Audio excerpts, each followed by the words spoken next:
It's the Cavaliers Basketball Club Podcast.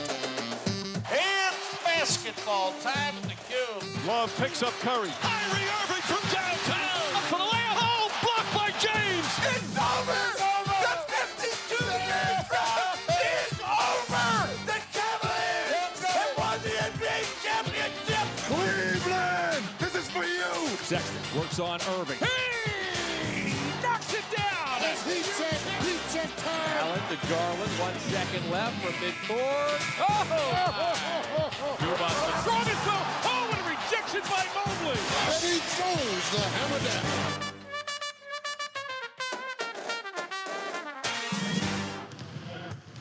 The Shoot Around. Welcome back to the show. The dog days of the offseason are still in full bloom, with most of Cavs Twitter trying to make sense of the team being linked to, and then not linked to, Donovan Mitchell. It's been fun. Yeah, Adam, it's either that or breaking down film from past games. You know there isn't much going on when folks are replaying Dean Wade and Jetty Osman tape.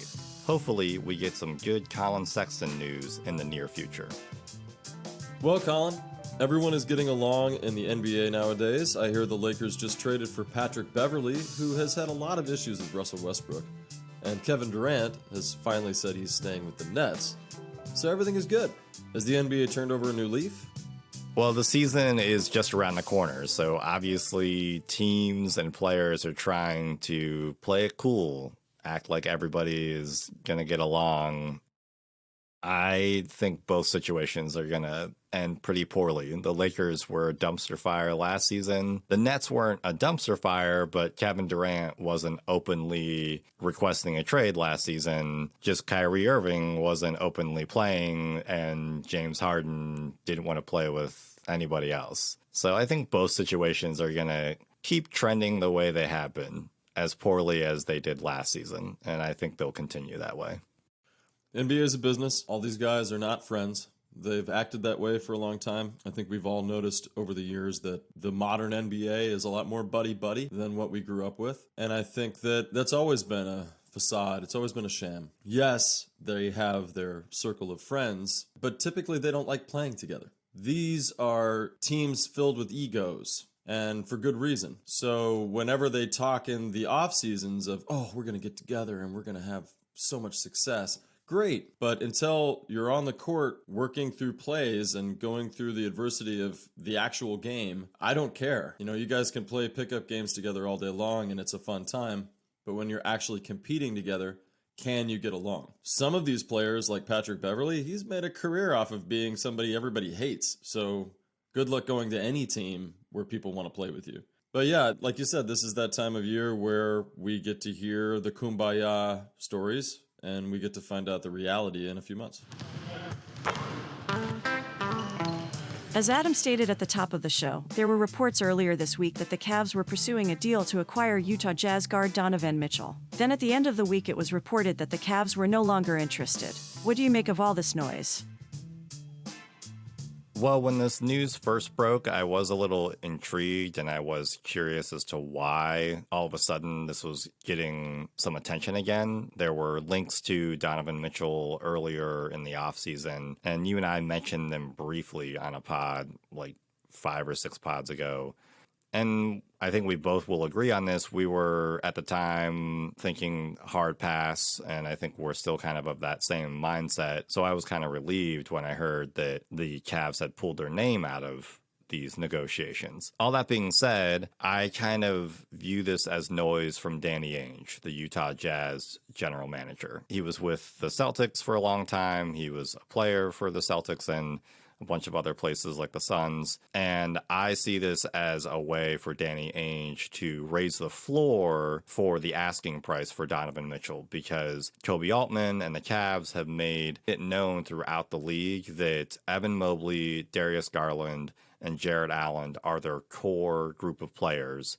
And I think that the Jazz were trying to kind of show the rest of the league, oh, the Cavs might be intrigued with Donovan Mitchell by giving up one of these 3 quote-unquote core players. And so I think that, again, Ainge is trying to drive up the price for Mitchell because of the fact that he's not really intrigued by what the Knicks are offering. And what the Cavs have is a better core group of players than the Knicks. So if he could land a player of that caliber, then he would much rather do that than get what the Knicks are offering. That's my initial take. What is your take? What are you thinking?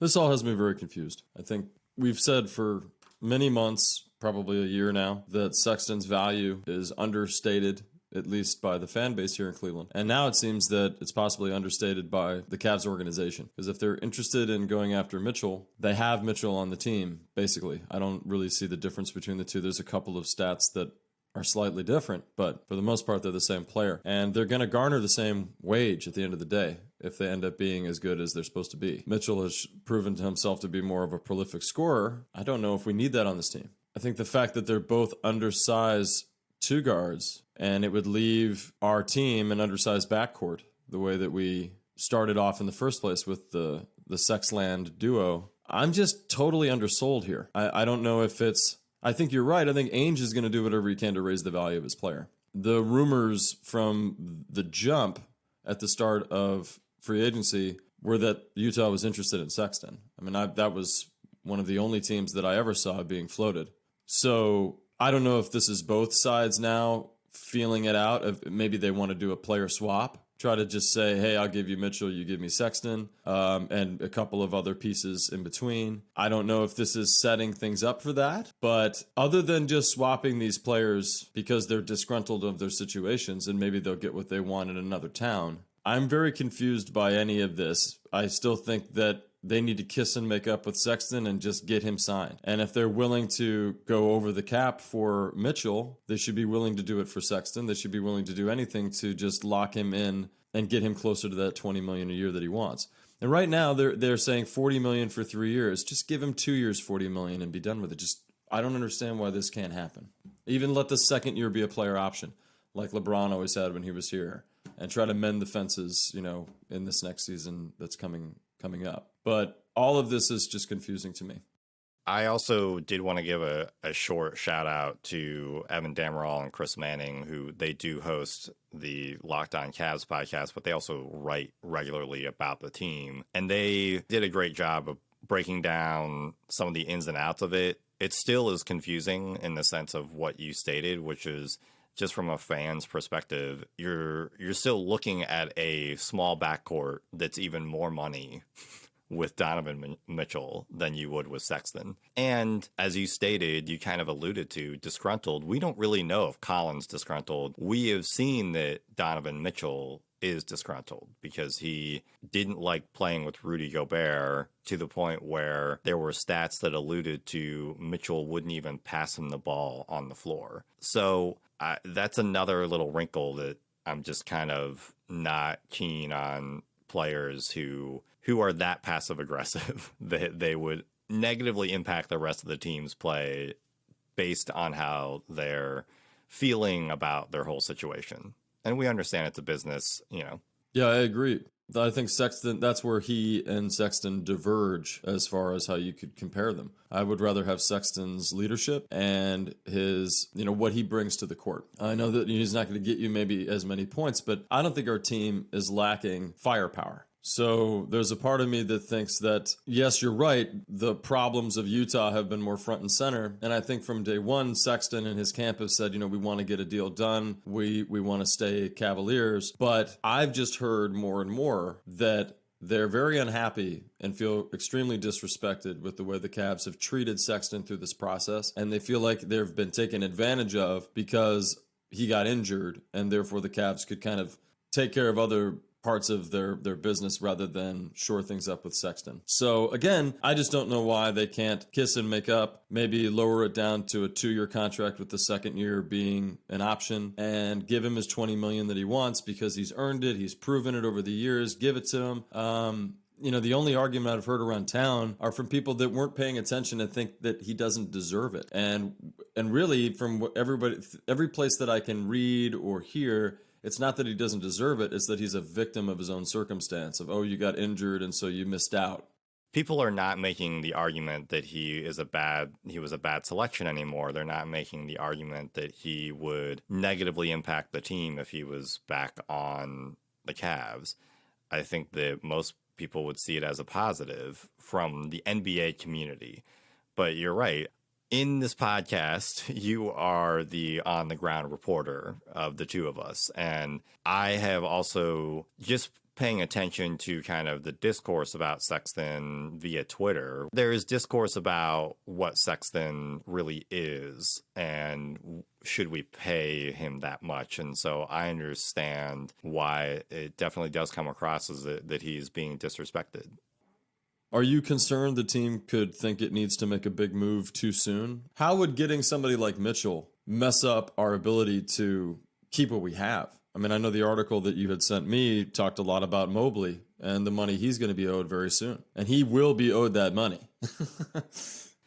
Yeah, and again, Manning and Evan Dammerall both broke this down a lot. And it's one of those points that you see where it just cuts through so much of the noise of offseason stuff, where getting Donovan Mitchell or a player of that caliber negatively impacts the Supermax contract chances with Evan Mobley. And that's an important thing to note because that's what the Cavs have been preaching as to why they don't want to sign Sexton to a large-scale contract, is it'll negatively impact Mobley. So to your point, it can come across as disrespectful if Altman truly is trying to pursue a player that costs that much money and Sexton's camp is looking at that saying, wait a second, I thought you didn't want to go over the luxury tax yet. I thought you didn't want to eat that cost yet. That gets a little confusing and wishy-washy. And I would be a little concerned about that because we've noted in the past is Altman has not had to manage this type of team yet. He's had to manage a LeBron-led team, where if you're managing a LeBron-led team, you're dealing with one large super ego,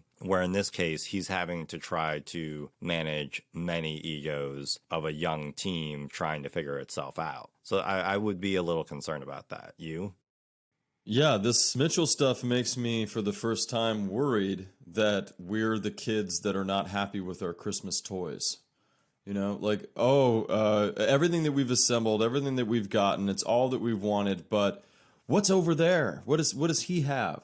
You know, and I've liked that about the Cavs over the years, that we've been smart in picking up role players and pieces that will fit these young, talented guys that we're saying, no, we're going to build from the ground up. We're going to build through the draft, and then we're going to keep these guys through their career. So we can try to build something akin to more of the Golden State Warriors, where 3 or 4 core guys are just there for their career. This Mitchell stuff makes no sense to me, because I could understand them going for a Kevin Durant.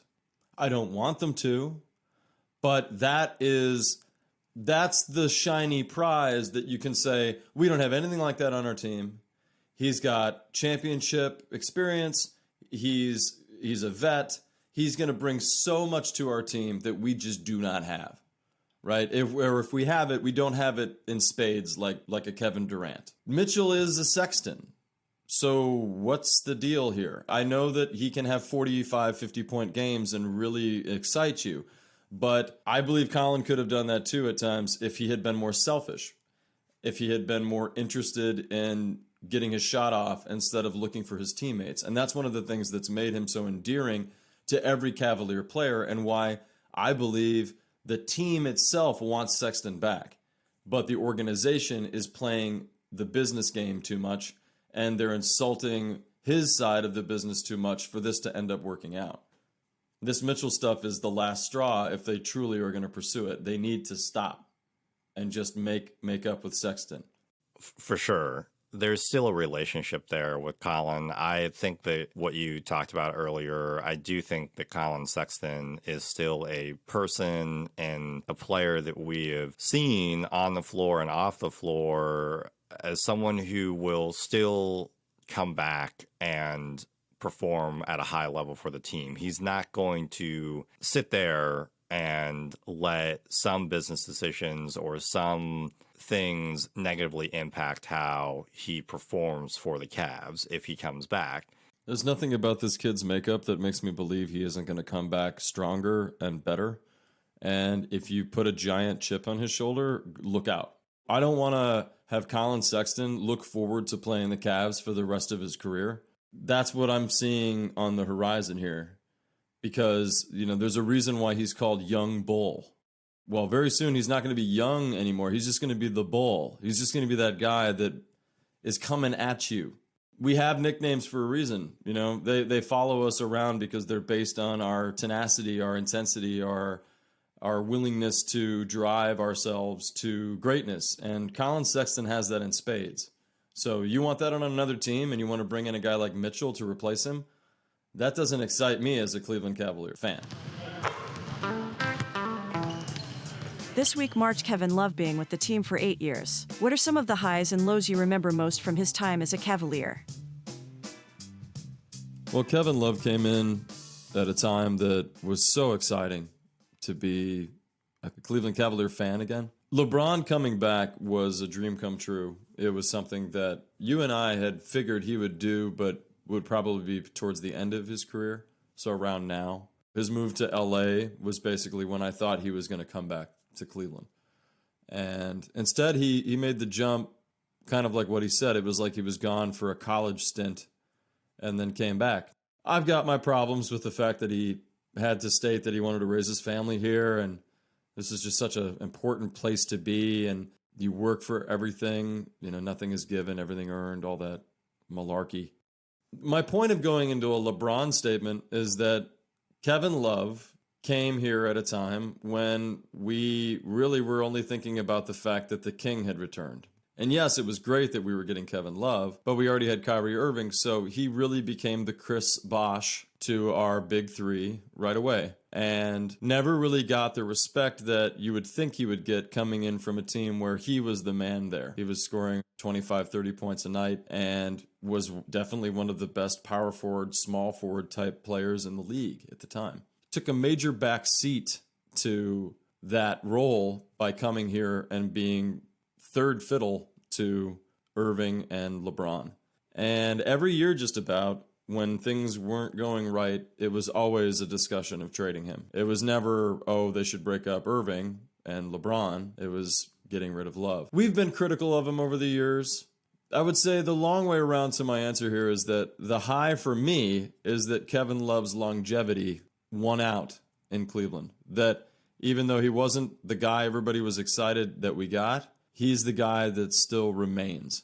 And he's committed himself as a Cavalier in ways that I probably always haven't given him enough credit for. He's taken big contracts and been injured and not been able to play for many seasons at a time. But his commitment to Northeast Ohio and to being a model citizen and a Cavalier that we can all be proud of, he's had a really great career here, minus the injury.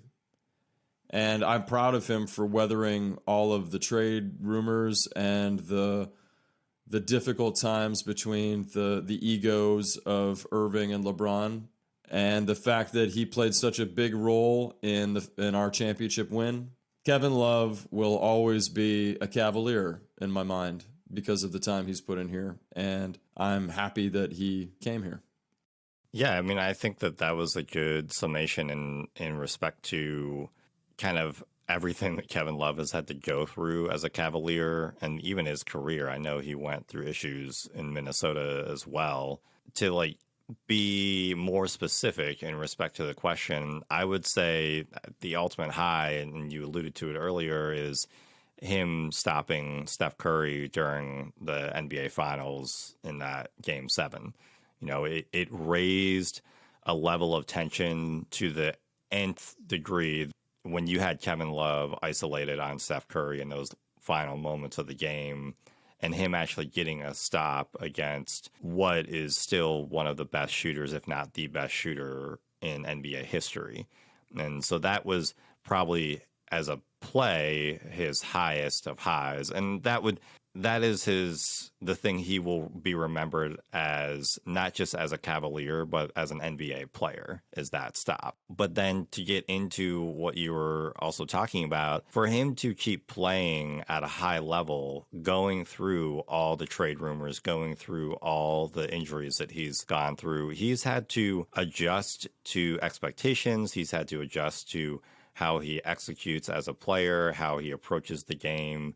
He's dealt with mental health issues as well and has been open about that. He has been a person who was beyond what I thought he would be when we got him when LeBron came back. I was just thinking more of, oh, great, we have a high caliber player like Chris Bosh, what you brought up, and we'll be able to pair him with Kyrie and LeBron and actually have a big three of our own. And he's been able to morph into more than that because, yes, he had his issues kind of melding with Kyrie and LeBron. But after LeBron and Kyrie left, he then became a leader for this team, which a lot of folks wouldn't have thought would have happened. And he gave our team and this younger team hope for a future.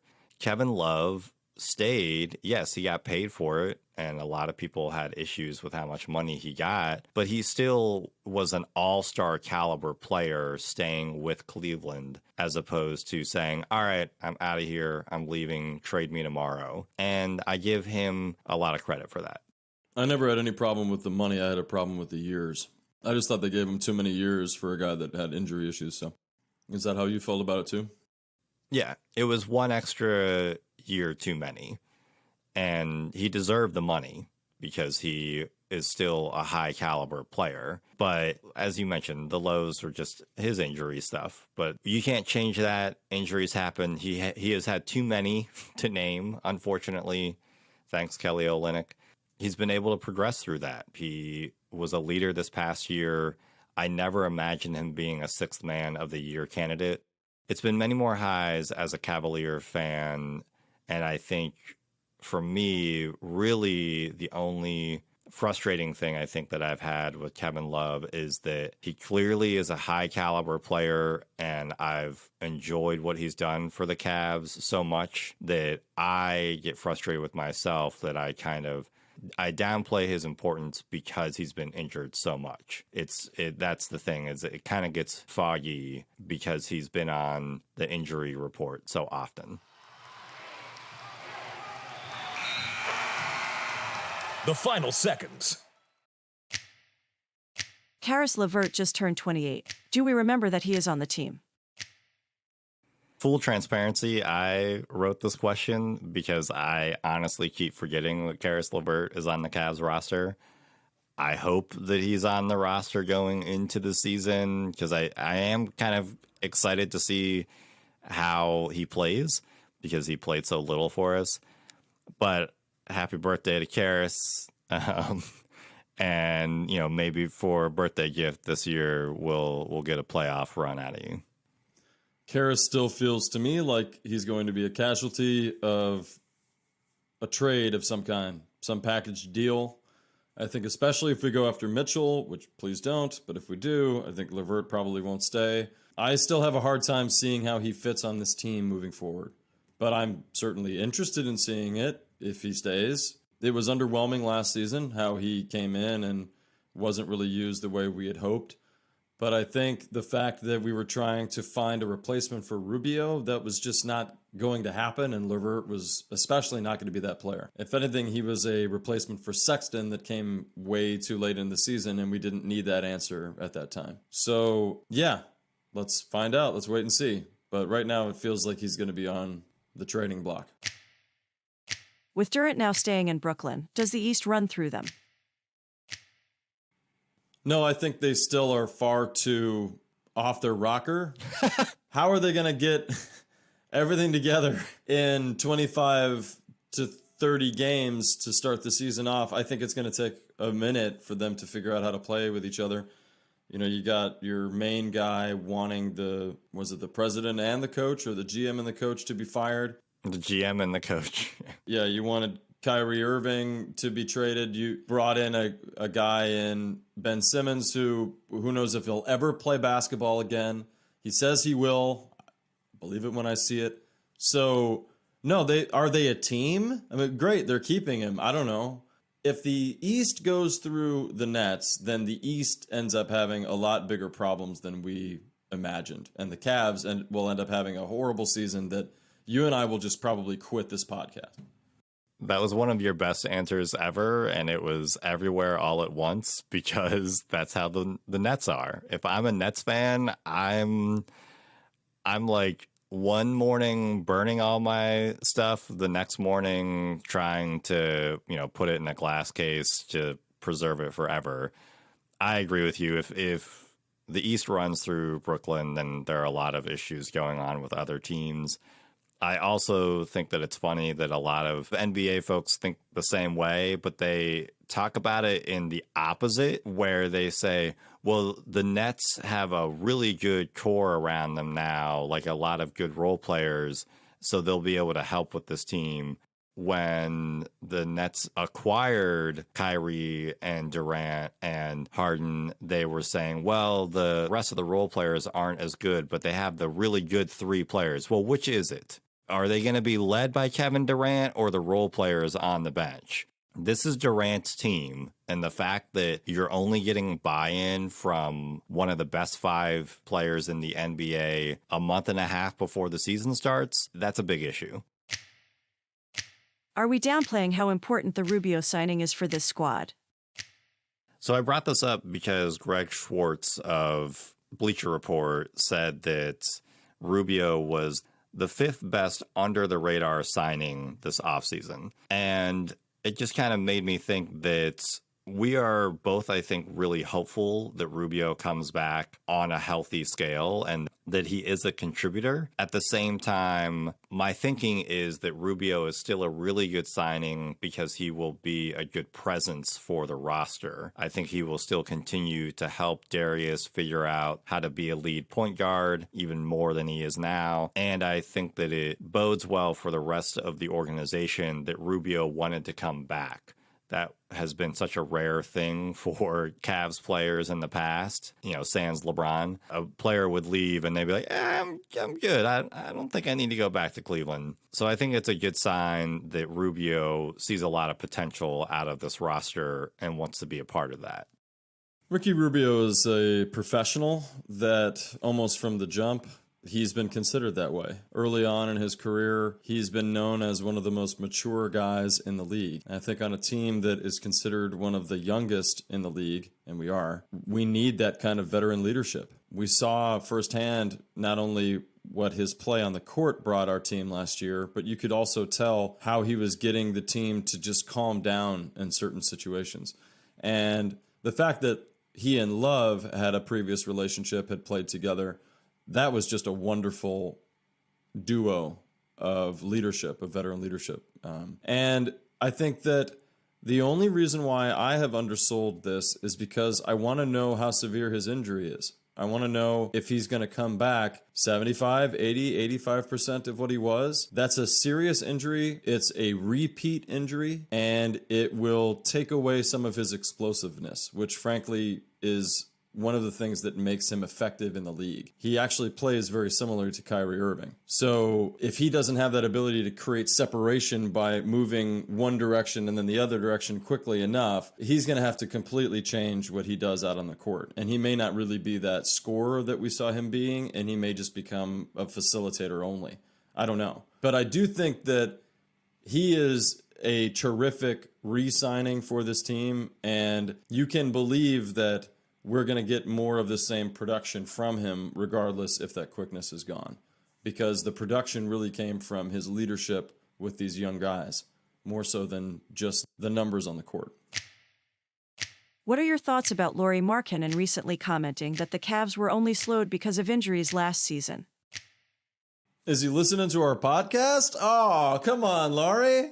Come on, be a member of the club. No, we were totally in agreement with you. The last 2 seasons really have been derailed by injury to a degree that the Cavs, I think that's why they're considered still a surprise, and that what we talked about in one of the last episodes of their schedule, and they probably won't win more than 2 games more than the year before. I think we're going to surprise people with 10 to 12 games added to our schedule or added to our final total because of those injuries, because they've just consistently knocked us down from being the full caliber of team that we're capable of being. And while we've gone through those injury years, we've only added to the depth in the organization. So now the players that have had to play in those spots are coming in with a lot more minutes, a lot more time on the court than they would have seen. And we're going to quickly become a playoff caliber team overnight. And that's what we almost did. Due to injury, it didn't happen this year. Barring injury, we'll be right there.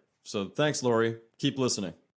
I don't even know if I would add much to that at all. I think that he's also playing internationally for his team. He's showing some new wrinkles in his game. He recently kind of went viral by bringing the ball down the floor and bodying a dude and then shooting a three at the top of the key. So Lauri's improving his game. The rest of these guys, we've seen a bunch of workout videos with Darius and Mobley and even Caris LeVert, as well as Colin Sexton. If they can all stay healthy and hit the floor and stay on the floor for closer to 70 to 72 games this next season, we both agree that the Cavs will win more games than they did last season by more than just two, multiple games, 5 to 10 to even 12. Thank you for listening to the Cavaliers Basketball Club podcast. Let's go Cavs!